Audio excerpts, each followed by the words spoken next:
Actually ಒಂದೆರಡು ದಿನಗಳಿಂದ ಏನು ಟೋಲ್ ನ ಕಟ್ಟಬಾರ್ದು ಅಂತ ಒಂದಿಷ್ಟು ಹೈಕೋರ್ಟ್ ಅಲ್ಲಿ ನೋಟಿಸ್ ಇದೆ. ಟೋಲೇ ಅಕ್ರಮ, ನೈಸ್ ರೋಡ್ ಏನಿದೆ ಅದು ಅಕ್ರಮ ಅನ್ನೋ ಒಂದು ಹೋರಾಟವನ್ನು ಪುಟ್ಟೆಗೊಟ್ಟು ಮಾಡ್ತಾ ಇದ್ರು. ಸೊ ಇವಾಗ ಸರ್ ಇವತ್ತು ಹೋರಾಟ ಮಾಡಬೇಕು, ಪ್ರತಿಭಟನೆ ಮಾಡಬೇಕು ಅಂತ ಸೊ ನಿಮ್ಮನ್ನ ಅರೆಸ್ಟ್ ಮಾಡಿ ಏನಾಯ್ತು ಸರ್?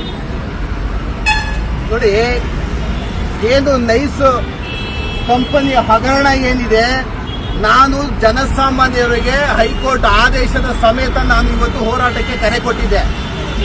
ಏನು ನೈಸ್ ಕಂಪನಿ ಮತ್ತು ನೈಸ್ ಕಂಪನಿ ಒಡೆತನದ ಅಶೋಕ್ ಕೇಣಿ ಏನಿದ್ದಾರೆ, ಅಧಿಕಾರವನ್ನ ದುರುಪಯೋಗ ಪಡಿಸ್ಕೊಡೋದು, ಹಣ ಬಲ ಅಧಿಕಾರ ಬಲ ಇರೋದ್ರಿಂದ ಸುಮ್ಮನೆ ಯಾವುದೋ ಒಂದು ನೋಡಿ. ಇವತ್ತು ನಾವು ಬೆಳಿಗ್ಗೆ ಏನು ನಾವೇನು ಪ್ರತಿಭಟನೆ ನಾವೇನು ಬಂದ್ಬಿಟ್ಟು ಏನೋ ಇದು ಹೆಚ್ಚು ಕಮ್ಮಿ ಮಾಡ್ತಿರ್ಲಿಲ್ಲ.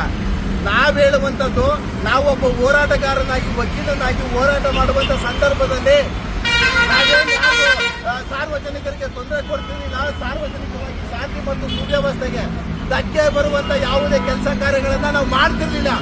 ನಾನು ಕೇಳ್ತಾ ಇರೋದು ಏನಂದ್ರೆ, ಅನಧಿಕೃತವಾಗಿ 23 ವರ್ಷಗಳಿಂದ ನೀವು ಟೋಲ್ ಅನ್ನ ಸಂಗ್ರಹಣೆ ಮಾಡಿಬಿಟ್ಟಿದ್ದೀರಾ. ಅದನ್ನ ಈ ಕೂಡಲೇ ನಿಲ್ಲಿಸಿ. ಯಾಕೆಂದ್ರೆ ಅದು ಫ್ರೇಮ್ ವರ್ಕ್ ಆಫ್ ಅಗ್ರಿಮೆಂಟ್ ಇರೋದು ಬೇರೆ, ಅದನ್ನ ಮುಚ್ಚುಮರೆ ಮಾಡಿ ಯಾವುದೋ MLA MP ಗಳಾಗಿರ್ಬೋದು, ನಮ್ಮ ಮಾನ್ಯ ಸರ್ಕಾರ ಆಗಿರ್ಬೋದು, ಕೆಲವು ಕಿಕ್ ಬ್ಯಾಕ್ ಅಮೌಂಟ್ ಗಳನ್ನ ತಗೊಂಡು ಸಾರ್ವಜನಿಕರ ಅಮೌಂಟ್ ಗಳನ್ನ ಲೂಟಿ ಮಾಡೋದಕ್ಕೆ ನೀವ್ ಯಾಕೊಬ್ಬ ಪ್ರಭಾವಿ ವ್ಯಕ್ತಿಗೆ ನೀವು ಅಧಿಕಾರವನ್ನ ಬಿಟ್ಕೊಟ್ಟಿದ್ದೀರಾ? ಇಲ್ಲಿ ನಮ್ಮ ಮನೆಗಳು ನಮ್ಮ ಜಮೀನುಗಳು ಹಾಳಾದ್ರೂ ಪರವಾಗಿಲ್ಲ, ನೀವು ಒಬ್ಬ ಲೋಫರ್ಗೆ ನೀವು ಸಪೋರ್ಟ್ ಮಾಡ್ತೀರಾ ಅನ್ನೋದಾದ್ರೆ ಇಲ್ಲಿ ಜನಸಾಮಾನ್ಯರ ಹಕ್ಕು ಮತ್ತು ಕರ್ತವ್ಯಗಳು ಏನಾಗಬೇಕು ನೋಡಿ ಸ್ನೇಹಿತರೆ. ಹೈಕೋರ್ಟ್ ತುಂಬಾ ನಿರ್ದಾಕ್ಷಿಣ್ಯವಾಗಿ ನಮ್ಮ ನೈಸ್ ಕಂಪ್ನಿಗೆ ಆರ್ಡರ್ ಮಾಡಿದೆ. ನೀವು ಫ್ರೇಮ್ ವರ್ಕ್ ಅಗ್ರಿಮೆಂಟ್ ಅಲ್ಲಿ ಯಾವುದೇ ಕಂಡೀಷನ್ ಗಳನ್ನ ಫಾಲೋ ಮಾಡಿಲ್ಲ. ನೀವು ಹ್ಯೂಜ್ ಟೋಲ್ ಕಲೆಕ್ಷನ್ ಮಾಡಿರೋದೇ ಅತಿಕ್ರಮಣ, ಅದು ಅಪರಾಧ ಅಂತಾನೆ already high court double bench order ಕೊಟ್ಟಿದೆ. ನೋಡಿ, ನಾವು ಹೋರಾಟ ಮಾಡೋದಂತಲ್ಲ, ಸಾರ್ವಜನಿಕರು ನೀವು ಪ್ರತಿಯೊಬ್ಬರು ಪ್ರಶ್ನೆ ಮಾಡಿದಂತ ಸಂದರ್ಭದಲ್ಲೇ ಪ್ರತಿಯೊಂದು ಅನ್ಯಾಯದ ವಿರುದ್ಧ ನಾವು ಬದಲಾವಣೆ ಮಾಡೋದಕ್ಕೆ ಸಾಧ್ಯ. ಅದು ಬಿಟ್ಟು ನಾವು ಇವತ್ತು ಬರ್ತೀವಿ, ನಾಳೆ ಬರ್ತೀವಿ, ಬಟ್ ಯಾವುದೇ ಆಗ್ಲಿ ಒಂದು ಬದಲಾವಣೆ ತರಬೇಕು ಅಂದ್ರೆ ಜನರು ಸಿಡಿದು ಹೇಳಬೇಕಾಗ್ತದೆ, ಜನರು ಪ್ರಶ್ನೆ ಮಾಡಬೇಕಾಗ್ತದೆ. ಎಲ್ಲಿಯ ತನಕ ಜನಗಳು ಪ್ರಶ್ನೆ ಮಾಡೋದಿಲ್ಲ, ಅಲ್ಲಿಯ ತನಕ ಈ ರೀತಿ ಏನು ಅಕ್ರಮವಾಗಿ ಟೋಲ್ ಕಲೆಕ್ಷನ್ ಮಾಡುವಂತದ್ದು. ಅಲ್ಲಿ ಹೈಕೋರ್ಟ್ ನಿರ್ದಾಕ್ಷಿಣ್ಯವಾಗಿ ಹೇಳಿದೆ, ನೀವು ಫ್ರೇಮ್ ವರ್ಕ್ ಅಗ್ರಿಮೆಂಟ್ ಎಲ್ಲ ಏನು ಮಾಡಿಲ್ಲ. ಯಾಕೆ ಈ ತರ ಏನು ಅದು ಕ್ಲೀನ್ ಆಗಿ ಹೇಳಿದೆ, ಮಾನ್ಯ ಸರ್ಕಾರಕ್ಕೆ ನಿರ್ದೇಶನವನ್ನ ಕೊಟ್ಟಿದೆ. ನೀವು ಯಾಕೆ ನೈಸ್ ಕಂಪನಿಯ ಅಗ್ರಿಮೆಂಟ್ ಅನ್ನ ನೀವು ರಿವ್ಯೂ ಮಾಡಬಾರ್ದು? ಈ ಒಂದು ಅಗ್ರಿಮೆಂಟ್ ಅನ್ನು ಯಾಕೆ ಕ್ಯಾನ್ಸಲ್ ಮಾಡ್ಕೋಬಾರ್ದು? ಈ ರೀತಿಯ ದೊಡ್ಡ ಸ್ಕ್ಯಾಮ್ ಅನ್ನ ಮಾಡಿದ್ದಾರೆ ಅಂತಾನೆ ಹೈಕೋರ್ಟ್ ಮಾನ್ಯ ಸರ್ಕಾರಕ್ಕೆ ಒಂದು ಡೈರೆಕ್ಷನ್ ಅನ್ನ ಕೊಟ್ಟ ಮೇಲೆ ನೀವು ಯಾವ ರೀತಿಯಲ್ಲಿ ರಾಜಾರೋಷವಾಗಿ ಟೋಲ್ ಅನ್ನ ಕಲೆಕ್ಷನ್ ಮಾಡೋದಕ್ಕೆ ನೀವು ಬಿಟ್ಟಿದ್ದೀರಾ? ನಾನು ಮಾನ್ಯ ಸರ್ಕಾರಕ್ಕೆ ಮತ್ತೆ DK ಶಿವಕುಮಾರ್ ಅವರಿಗೆ ಮನವಿ ಮಾಡ್ತಿರುವಂತದ್ದು, ಇಂತ ಅನಧಿಕೃತವಾಗಿ ಟೋಲ್ ಅನ್ನ ಏನು ವಸೂಲಿ ಮಾಡ್ತಿದ್ದಾರೆ, ಇದನ್ನ ಈ ಕೂಡಲೇ ನಿಲ್ಲಿಸಬೇಕಷ್ಟೇನೆ. ಇವತ್ತು ನಾಳೆ ಏನಾದ್ರು ನಿಲ್ಲಿಸಲಿಲ್ಲ ಅಂದ್ರೆ ಮಾತ್ರ ಇಡೀ ಕರ್ನಾಟಕದ ಜನತೆ ಸರ್ಕಾರದ ವಿರುದ್ಧ ಆಗಿರ್ಬೋದು, ಇದೇ ನೈಸ್ ರೋಡ್ ಕಂಪನಿಯ ವಿರುದ್ಧ ಆಗಿರ್ಬೋದು, ಯಾವ ರೀತಿ ಜನ ದಂಗೆ ಹೇಳ್ತಾರೆ ಅನ್ನೋದು ನನಗೆ ಗೊತ್ತಿಲ್ಲ. ಹೈಕೋರ್ಟ್ ಆರ್ಡರ್ನ ಪಾಲನೆ ಮಾಡಿ ನೈಸ್ ರೋಡ್ ಅನ್ನ ಇವತ್ತೇ ಫ್ರೀ ಮಾಡಿ ಸರ್ಕಾರ ಸುಪರ್ದು ತಗೊಳ್ಬೇಕು ಅನ್ನೋದು ನಾನು ಮನವಿ ಮಾಡ್ತೀನಿ. ಈಗ ನಾರ್ಮಲ್ ವ್ಯಕ್ತಿ ನಾನು ಆಗ್ಬೋದು, ಇನ್ನೊಬ್ಬ ಆಗ್ಬೋದು, ಯಾರೇ ಆಗಲಿ, ನಾನು ಟೋಲ್ ಕಟ್ಟಲ್ಲಪ್ಪ, ಟೋಲ್ ಕಟ್ಟಂಗಿಲ್ಲ, ಹೈಕೋರ್ಟ್ ಆದೇಶ ಇದೆ, ನಾನು ಕಟ್ಟಲ್ಲ ಅಂತ ಪ್ರಶ್ನೆ ಮಾಡಿದ್ರೆ ಸಾಮಾನ್ಯ ವ್ಯಕ್ತಿಗಳ ಕಥೆ ಏನು ಸರ್? ನೋಡಿ, ಯಾವುದೇ ಸರ್ಕಾರಿ ಸ್ವಾಮ್ಯ ಅಂದ್ರೆ ಸರ್ಕಾರಿ ಕೇಂದ್ರೀಕೃತ ಈ ಕೆಲಸಗಳಿರ್ತಾವಲ್ಲ, ನೋಡಿ ಯಾರೋ ಒಬ್ಬ ಸಾರ್ವಜನಿಕ ಬಂದು ಕೂತ್ಕೊಂಡು ಹೋಗ್ತಾನೆ ಅಂತಾನೆ ತಿಳ್ಕೊಳ್ಳಿ, ಅದಕ್ಕೆ ಲಾಸ್ ಆಗಿರ್ಬೋದು, ಲಾಭ ಆಗಿರ್ಬೋದು, ಕಟ್ಕೊಡ್ಬೇಕಾಗಿರೋದು ಸರ್ಕಾರದ ಕೆಲಸ. ಆಮೇಲೆ ಜನಗಳು, ನೀವು ದಯಮಾಡಿ ನಿಮ್ಮ ತಲೆಗೊಂದು ಸ್ವಲ್ಪ ಹಾಕೊಳ್ಳಿ, ಯಾವುದೇ ಒಂದು ಇದಾದ್ರೆ ಸರ್ಕಾರಿ ಸ್ವಾಮ್ಯ ಇವೆಲ್ಲ ಅವರು ಬಂಡವಾಳ ಹಾಕಿರ್ತಾರೋ, ಲಾಸ್ ಆಗಿದೆ ಮತ್ತೊಂದು ಮಗದೊಂದು ಅಲ್ಲ. ಜನ ಪ್ರಶ್ನೆ ಮಾಡಿದಂತ ಸಂದರ್ಭದಲ್ಲಿ ನೀವೇನಾದ್ರು ಟೋಲ್ ಅನ್ನ ಕಟ್ಟದೆ ಹೋದಂತ ಸಂದರ್ಭದಲ್ಲಿ ಈ ತರ ನಮ್ಗೆ ಒಂದು ರೋಡ್ ಅನ್ನ ಮಾಡ್ಕೊಂಡಿದೀನಿ, ಈಗ ನಮ್ಗೆ ಲಾಸ್ ಆಗ್ತಿದೆ, ಸಾರ್ವಜನಿಕರು ನಮ್ಗೆ ಟೋಲ್ ಅನ್ನ ಕಟ್ತಾ ಇಲ್ಲ ಅನ್ನೋ ಸಂದರ್ಭದಲ್ಲಿ ಏನಾಗುತ್ತೆ, ಇದೇ ಈ ನೈಸ್ ಕಂಪ್ನಿ ಹೈಕೋರ್ಟ್ಗೆ ಪಿಟಿಷನ್ ಗಳನ್ನ ಹಾಕೊಂಡಾಗ ಸರ್ಕಾರ ಬರೆಸ್ಕೊಡುತ್ತೆ ಬಿಡಿ. ಈ 50 ರೂಪಾಯಿ, 100 ರೂಪಾಯಿ, 200 ರೂಪಾಯಿಗೆಲ್ಲ ಕೇಸ್ ಹಾಕುವಂತ ಪರಿಸ್ಥಿತಿನೂ ಇಲ್ಲ, ಪರಿಸ್ಥಿತಿ ಸಾರ್ವಜನಿಕರಿಗೆ ಬರೋದು ಇಲ್ಲ. ಅದಕ್ಕೆ ಸಾರ್ವಜನಿಕರ ಮೇಲೆ ಈ ನೈಸ್ ಕಂಪನಿ ಆಗಿರ್ಬೋದು, ಬೇರೆಯವರಾಗಿರ್ಬೋದು, ಯಾರು ಪ್ರಕರಣವನ್ನ ದಾಖಲು ಮಾಡೋದಕ್ಕೆ ಕಾನೂನಲ್ಲಿ ಅವಕಾಶವೇ ಇಲ್ಲ.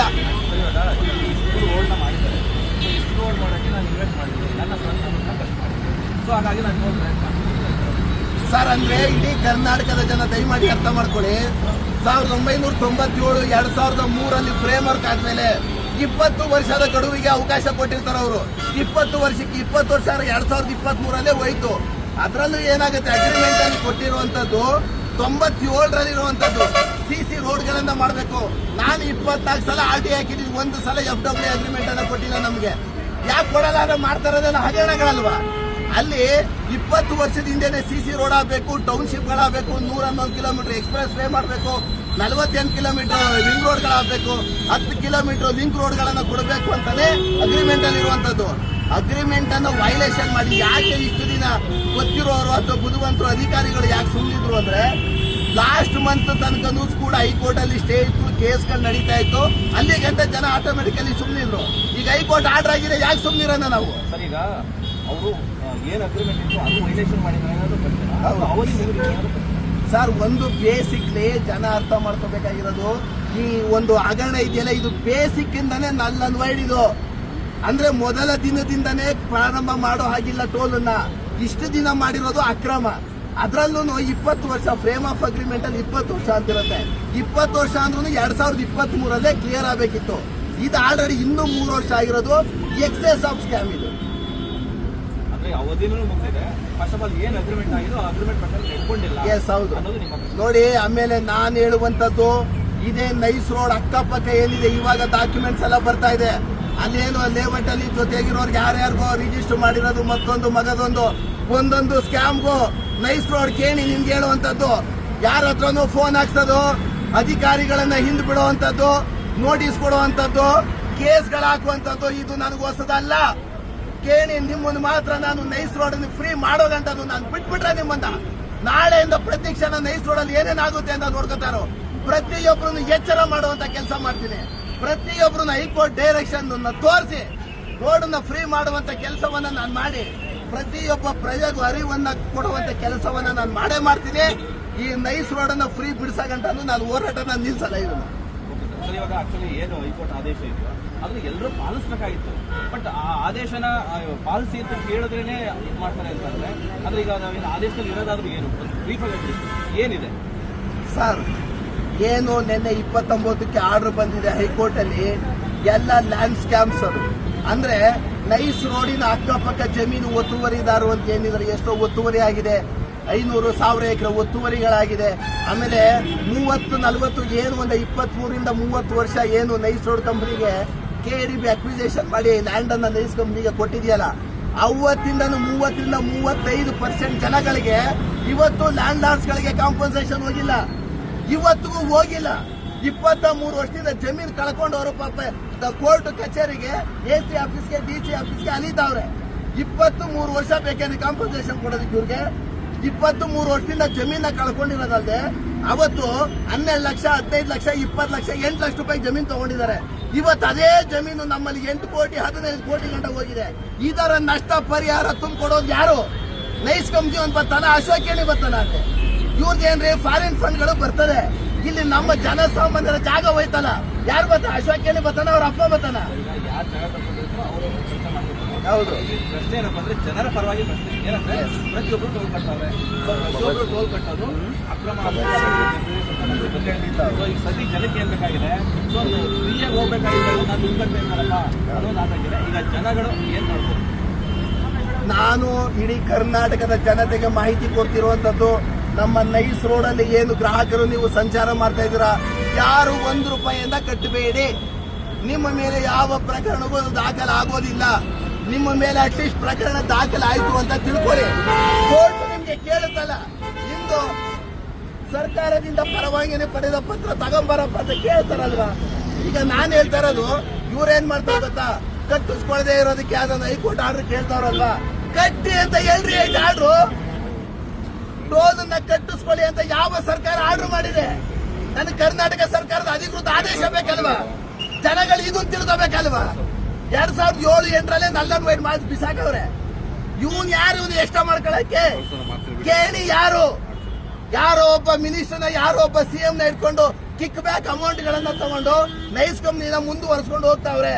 ನಾನ್ ಕೇಳ್ತಾ ಇರೋದು ಒಂದೇ, ಇಡೀ ಕರ್ನಾಟಕ ಜನತೆಗೆ, ಮಾನ್ಯ CM ಸಾಹೇಬ್ರಿಗೆ ನಾನು ಕೇಳ್ತಿರುವಂತದ್ದು, ನೈಸ್ ರೋಡ್ ಕಂಪ್ನಿನಲ್ಲಿ ಅಧಿಕೃತವಾಗಿ ಹಣವನ್ನ ಕಟ್ಟಿಸ್ಕೋಬೇಕು ಅಂದ್ರೆ ಸರ್ಕಾರದ ಆದೇಶ ಇರ್ಬೇಕಲ್ವಾ? ಸರ್ಕಾರದ ಆದೇಶದ ಹಾಕಿ ಪ್ರಶ್ನೆ ಇದೆ ಅಲ್ವಾ?